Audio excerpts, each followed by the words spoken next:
Hello, hello, hello, and welcome everyone. Welcome everyone to another edition of Systems Lab Live. It is an exciting time because it is the May 13th edition.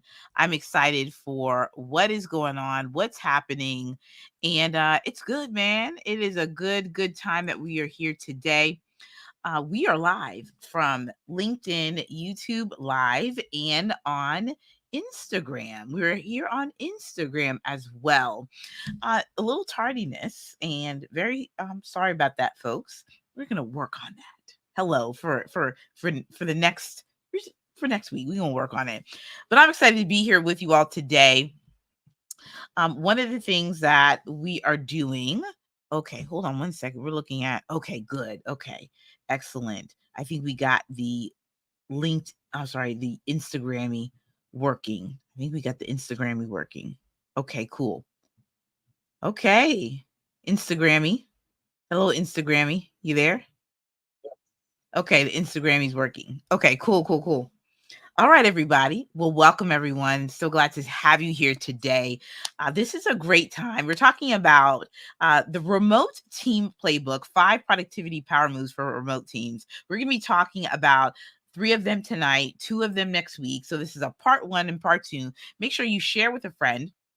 Those of you that are new to Systems Lab Live, listen, I'm going to tell you something. This is the #1 live stream for project managers and operations professionals. This is what we do each and every single week. We do 3 things. We talk about leading teams, managing projects, and developing processes. This is where we come together to make sure that we have the intersection of people, processes, and technology. This is training ground. This is the training ground week after week after week, where we are literally taking the lessons that I've learned, the lessons I've learned from other people in my community, the questions that are out here in these streets, and we are bringing them here and talking about them in real time. So I'm excited to be here with you all today. Make sure that you put in where you're from, what you're working on. It is about to be the middle of May in a couple of days. And let me tell you something. Time is a flying. Time is a flying.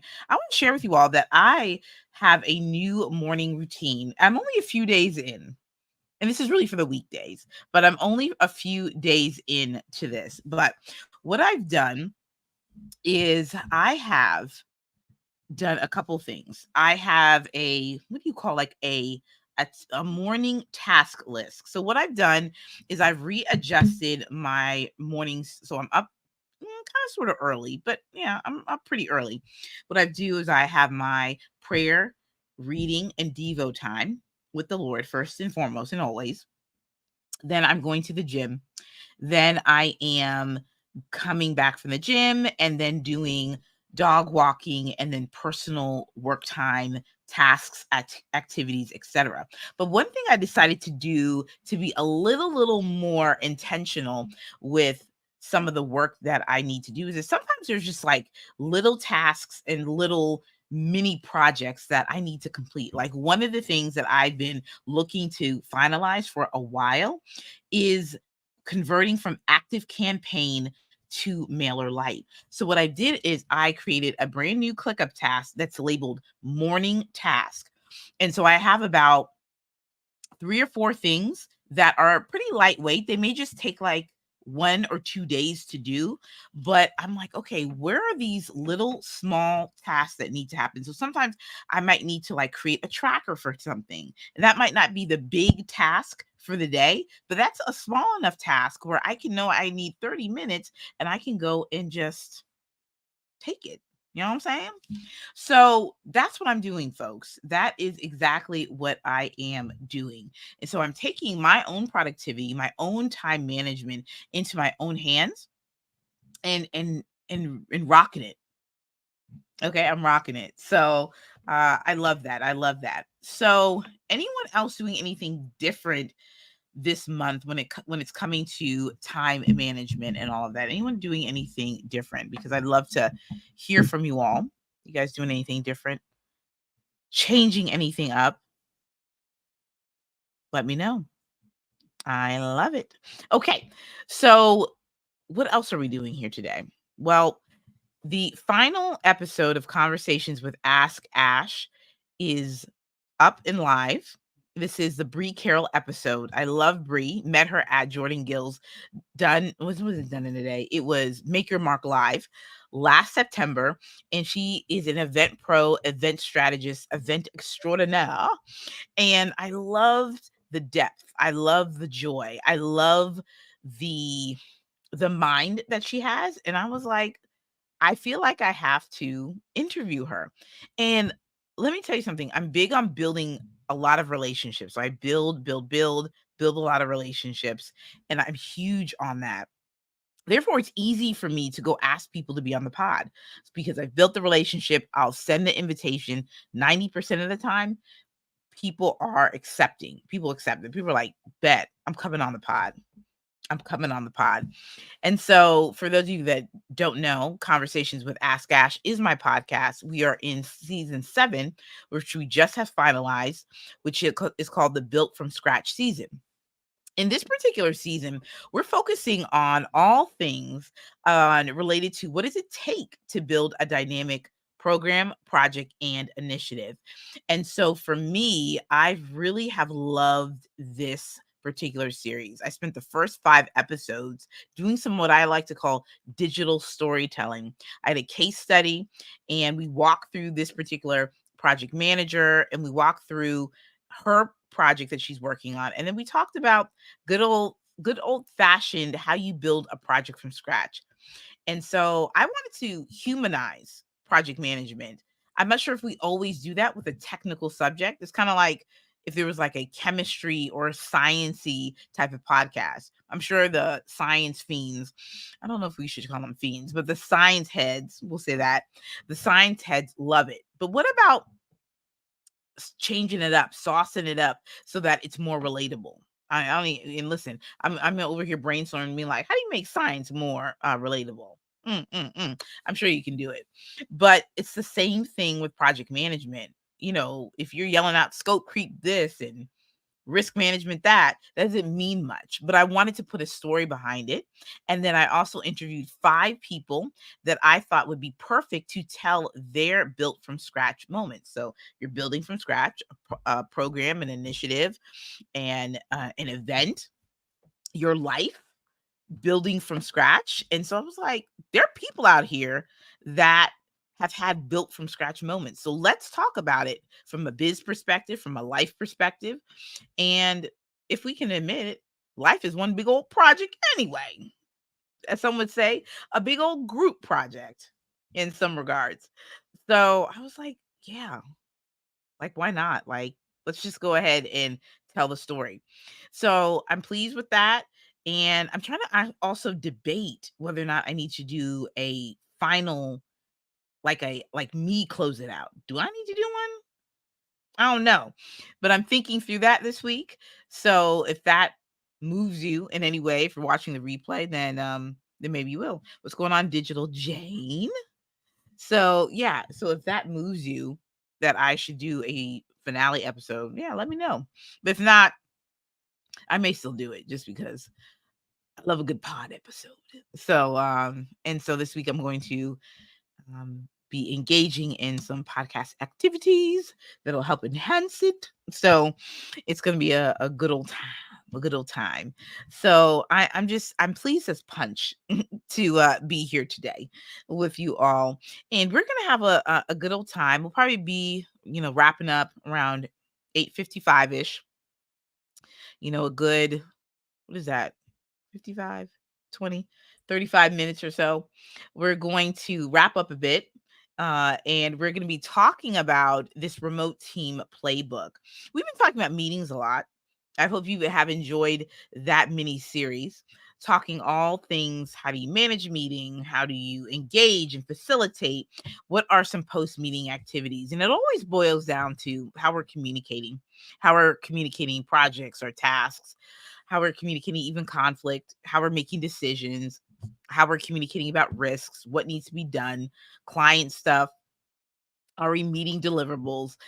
Communication is a huge part. In fact, it's what there's a stat out there that says that it's one of the top I don't know what you want to say, like maybe top 3 reasons why projects fail: poor communication. So there's always a lot to say about it. And so I'm excited to be talking about the remote team playbook and talking about productivity for remote teams.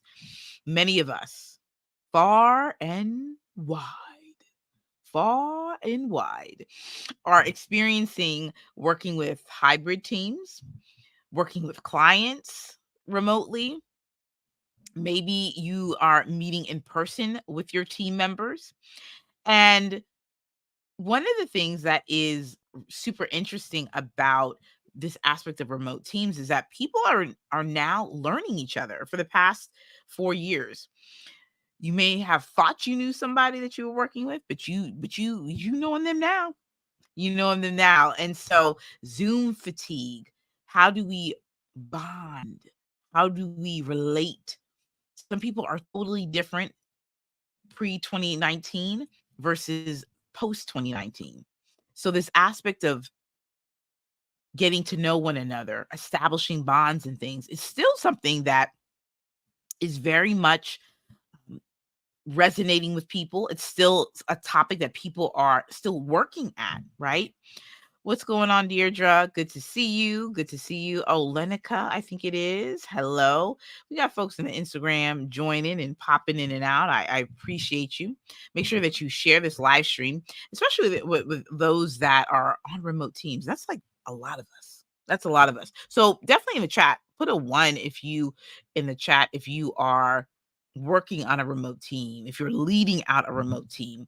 This is going to be a really good subject for you all because we're going to be talking about the ways in which we can stay and remain productive as we head into the middle of the year. Like I said, it's about to get warm, y'all. Well, listen, it's already warm today where I live. It's already warm. Um, so because it's warm, many people are ready to have their toes out. The sandals are here. The sandals are being pulled out. Okay. And people are ready to go. Hey, Justin, how are you? People are ready to go. People are vacationing. People are like, let's put in leave. People are telling, if you're in the entrepreneurship space, I know you have already all your trips may already be planned. The conferences, are the what do you call the hotels are booked. Okay. All the flights, you're getting the flights and you're getting your points. Like people are ready for summer 2024. And so with that said, there's a little less motivation to get work done. Let's be quite honest. We all don't want to necessarily be behind anybody's laptop for too long, whether it's your own because you're a business owner or whether you are employed, right? And so now is the time where we got to get some good systems in place. We got to get some fresh strategies in place. So that's what we're talking about tonight is what are these tips to help us to stay motivated, to help us to stay connected and locked in so that our teams can produce. So in the comments, anyone have um, any questions so far? Drop them in the comments so I can answer them.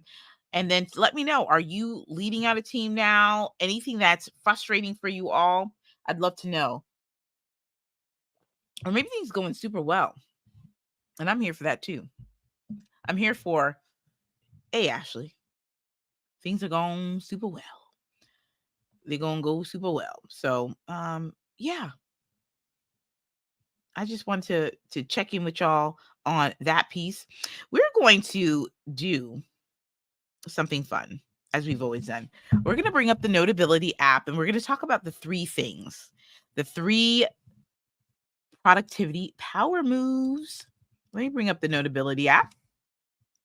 We're going to talk about the first one we're going to talk about is creating an internal communication strategy, which speaks to the piece of we must keep people informed of what we're doing. All right, everybody. Oh boy, oh boy. It's gonna be a good old time, people. Okay, let me get the Notability app up. still in the comments, put your questions in there, because we gotta make sure we are doing this the right way, y'all. So let me write something really quickly, and I want to make sure that, like I said, we all on the same page, yo. We are on the same page. Okay, so we're going to talk about productivity, power moves. That's what we talking about. I'm going to put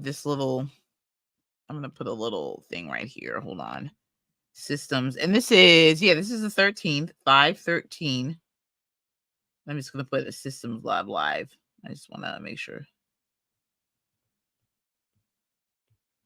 Uh-huh.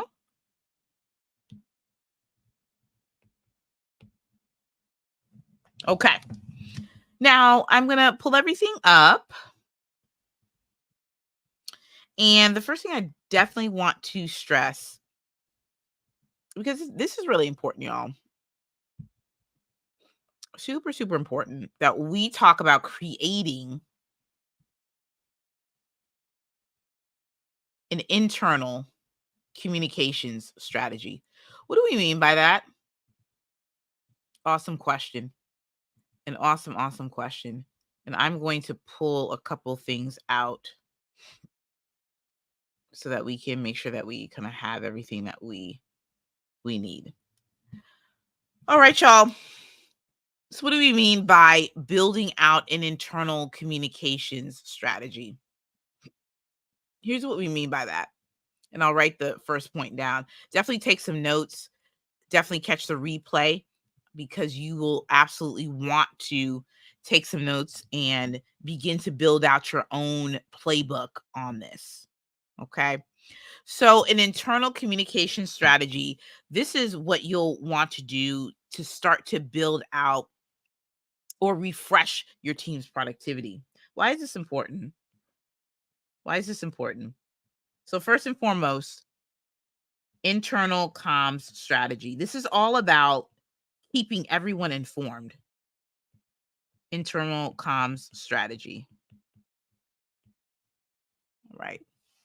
Internal communication strategy focuses on how individuals and teams interact and communicate with one another as it pertains to the business goals, the strategic objectives, the projects, and day-to-day work. Okay.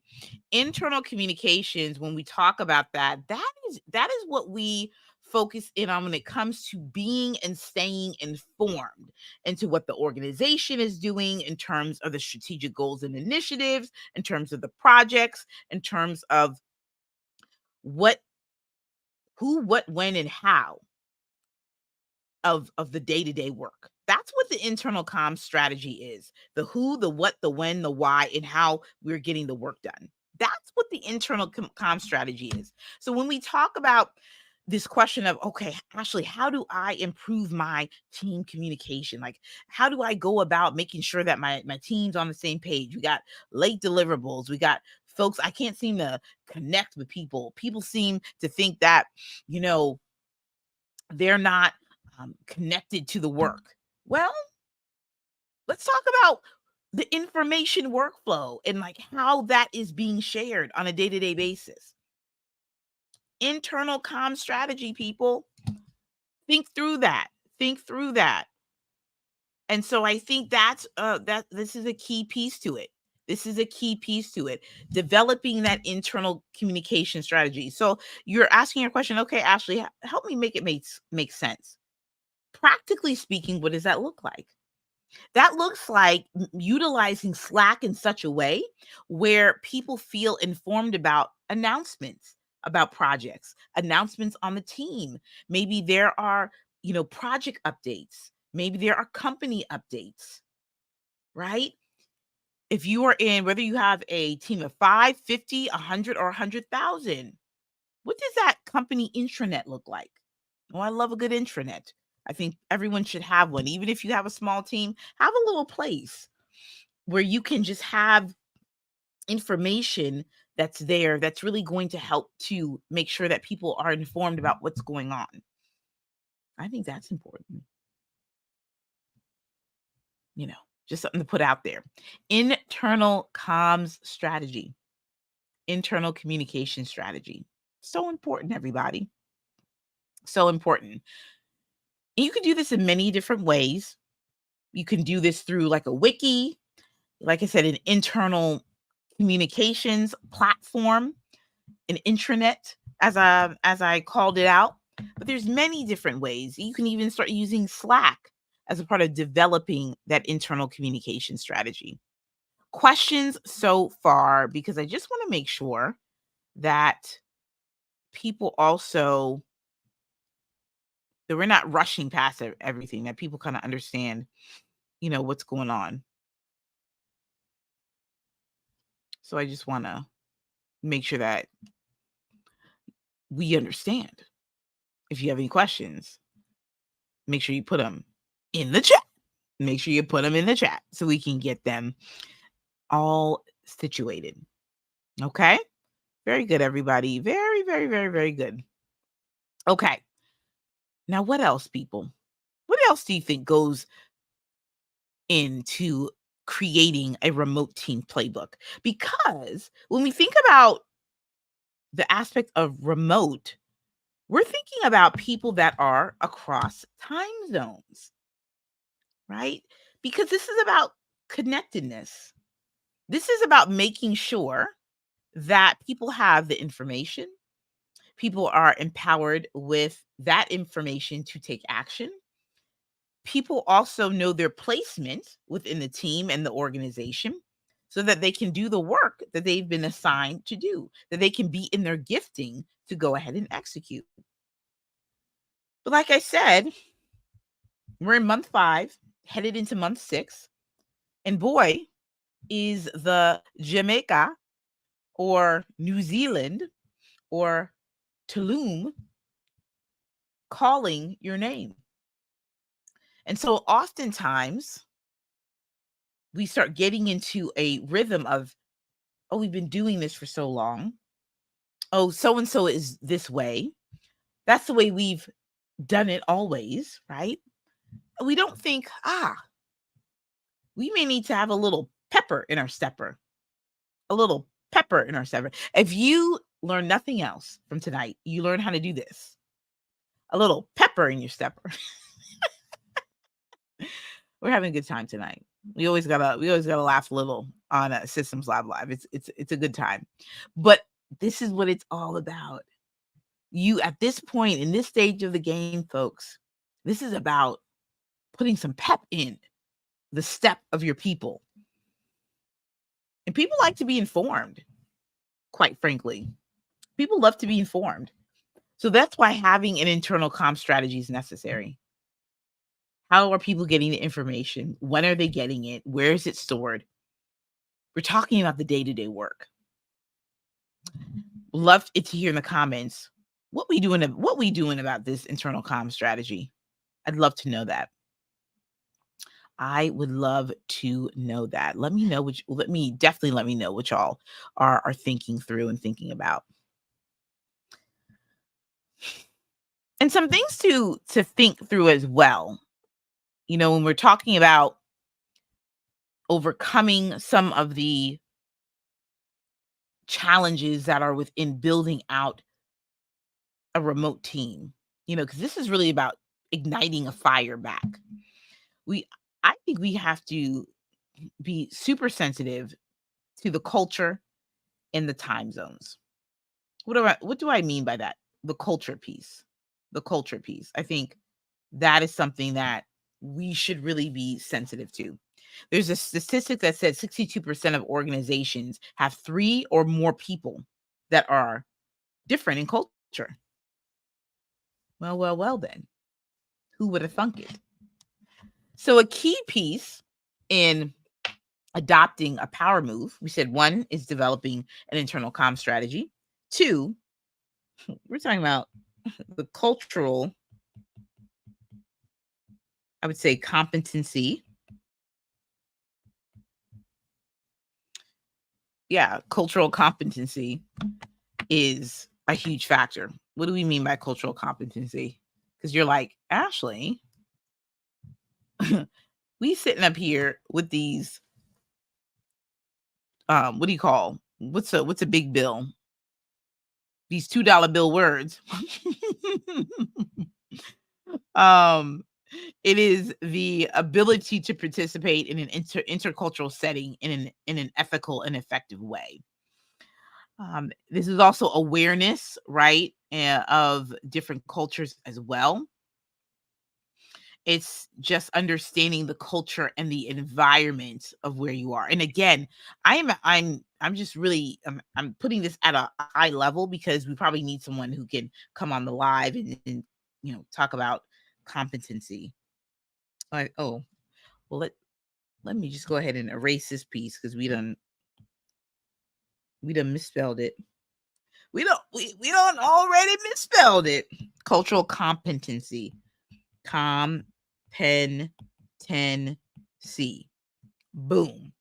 Understanding the culture and the environment of your people. What I like about that is I used to have a client and I was a part of their team.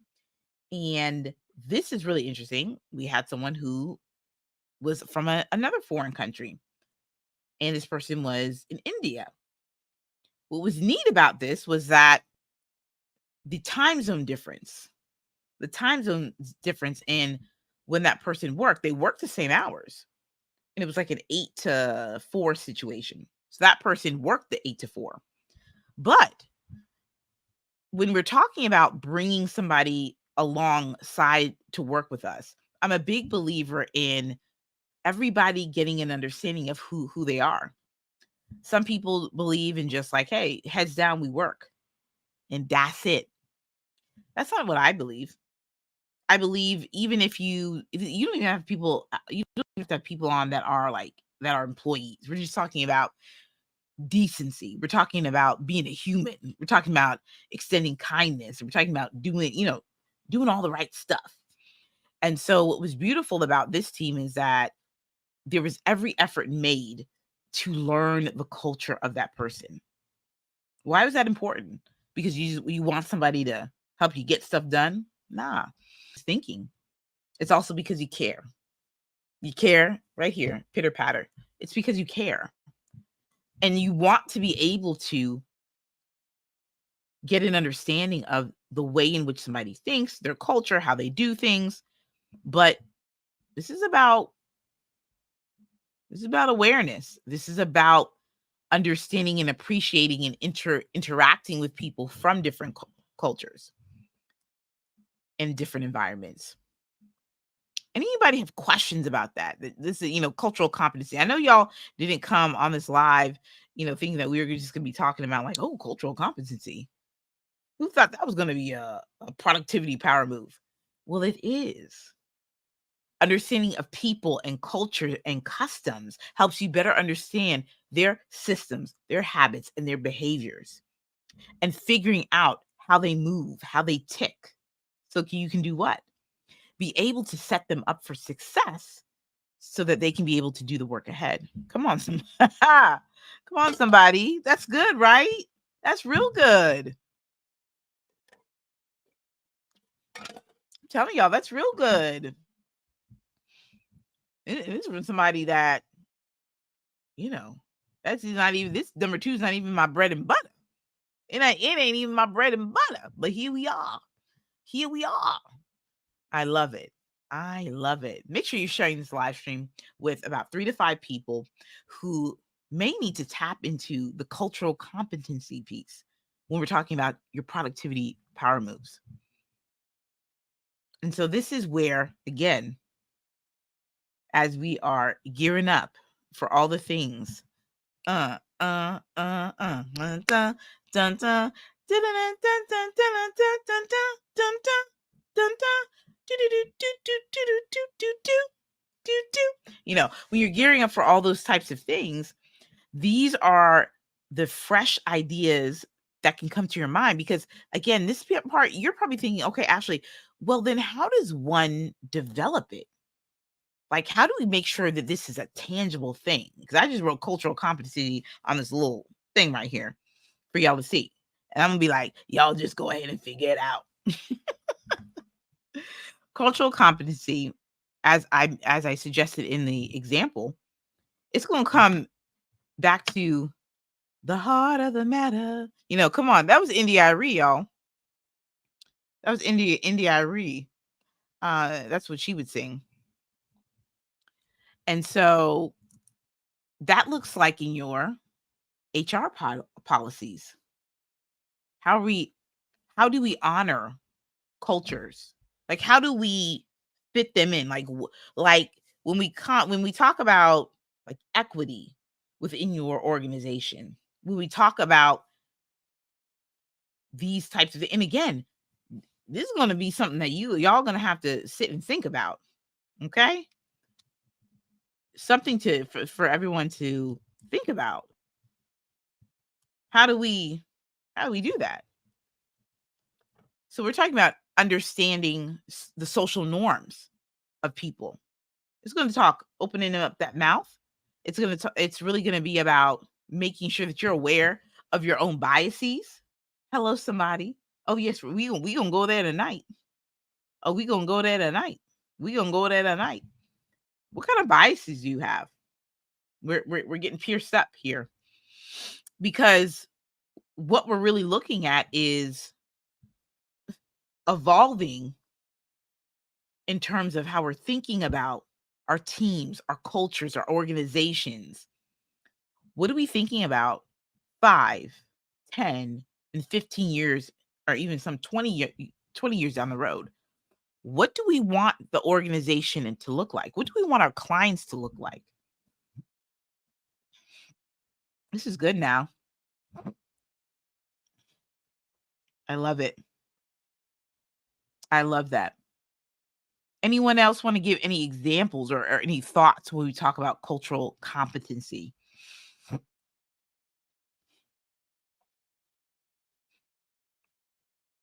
So I think, a couple things too is making sure that not just you, but like everyone around you, meaning all of your team members. I'm also talking to executive leadership, that they're truly on board with being culturally competent within the organization, because it's going to be a little hard if you just have some people that are in, what do you want to call it? I don't want to say like lower level, but essentially is, not in that C-suite level, not even in that top managerial level. Excuse me. It's great. It's great that they have a sense of cultural competency, but everything always comes from the top, baby. It all comes from the top. Yeah, you understand? It always all comes from the top. So that's all I wanted to mainly say. I think we're in the freezies a little bit, but we gonna make sure we slow it down. We gonna make sure we slow it down for the one time. Okay. Am I back in business? Let me make sure. Y'all can still see me. If you can, let me know. Y'all can still see me. Let me go on. Let me go on and make sure. Dun, dun, dun, dun. Let me make sure that y'all can still see me.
We back. Hey, we roll with the punches, baby. We're back in business. So okay, we're back. We still talking about cultural competency. We back. We still talking about cultural competency, and essentially what we looking at is from a practical perspective, making sure that we're understanding our team members, making sure that we are relating to them in such a way that is positive, that we are taking the social norms, we're understanding their attitudes, their systems, their own behaviors. We're making sure that our policies are up to date. We're making sure that people have buy-in to why it is that we need to be culturally competent. That's what we're doing. That is what we are doing. That's what we're doing. So, yeah. Uh-oh.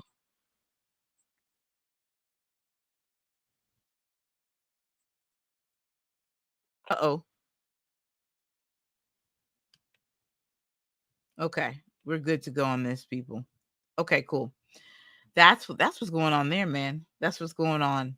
All right. Lastly, and thank you all for being so patient. We just being organic with this thing. Because sometimes the tech be a teching. The tech be a teching. The tech be a teching. Okay. So lastly, one of the things that we should be super, super focused on as well is we do want to talk about systems because we just can't avoid it. We are a systemy bunch of people. We got to have the systems. We got to have the systems. And so one thing that is super good about the lack of systems is, or not really even, it's not even super good to have the lack of systems, right? What we're talking about here is why having systems in place is extremely important to what you need to do. So what are you talking about? So when we talk about building better systems, building better systems. And that's our last point of the day, people. When we talk about building out better systems, that means that we're taking the information, we're taking the processes, we're taking the technology, and we're building out a system that's really going to help people work more productively. We're talking about workflows, we're talking about your project management tools. We're talking about ways in which people can do their work without having a project manager literally hand hold them through the process. So let's talk about your systems. Let's talk about your systems, people. Let's talk about your systems. Let's talk about your systems. It's all about building better systems. So it's good to do even a pulse check quarterly at minimum to see, all right, quarterly at minimum, where are my systems and how can they be improved if you need to? Many people think they need to sit there and level up all the time. There's no such thing as having the perfect tool. There's no such thing as having the perfect system. We got to get that out of our brain. But it's about what's the right system that we have in place that's going to really help us propel us, that's going to help move us to doing work better. This is what this is truly all about. This is why we gather here every single Monday to really talk about how we can do the work better. That's what we're talking about. How can we empower people to do the deep work? And when we talk about deep work, I'm using like a little colloquial, what do you call it? Colloquialism. I'm using a trendy term. We talk about the deep work. We are making sure that people can do their genius work, their deep work in such a way that it's independent. People need to be spoon fed anymore. Well, we hope. But typically, if you set your team up right, if you set up the systems right, people can flourish to be able to do the work ahead, to be able to collaborate when necessary and not feel burnt out and overwhelmed, which is what we're going to be talking about. We're going to talk about mental health and we're going to be talking about work-life balance next week. And that's because there is a lack of systems. And we're going to be talking about things that we can do as a team and as leaders, what we can do to help protect our people. Okay. And we don't talk about a lot of that in the PM work and what goes on. But when we talk about building better systems, this is about order and peace. This is about order and peace. And I just believe that the way in which we go about making sure that we have the systems in place, that we have the right tools in place, that we have standard operating procedures, that we're training people to work better, it helps with bringing about peace within a team, harmony. People think better when there's processes in place. Hello, somebody. Lack thereof is stress. And that's why we're going to talk about all that next week.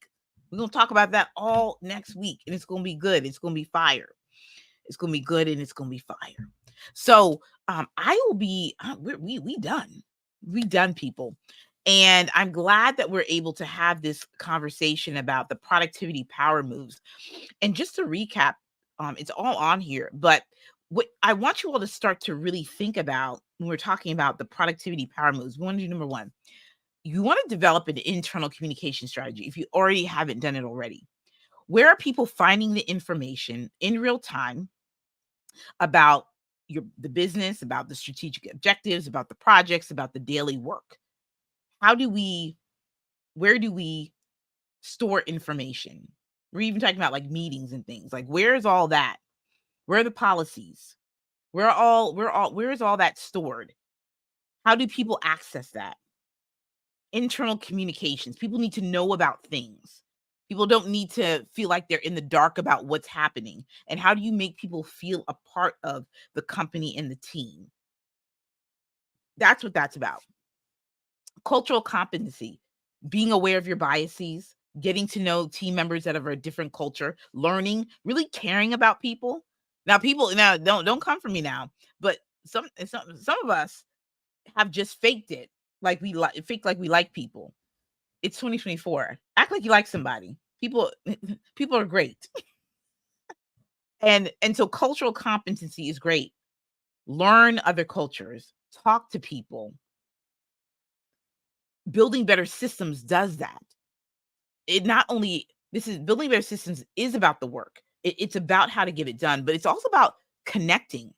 How are we connecting even remotely?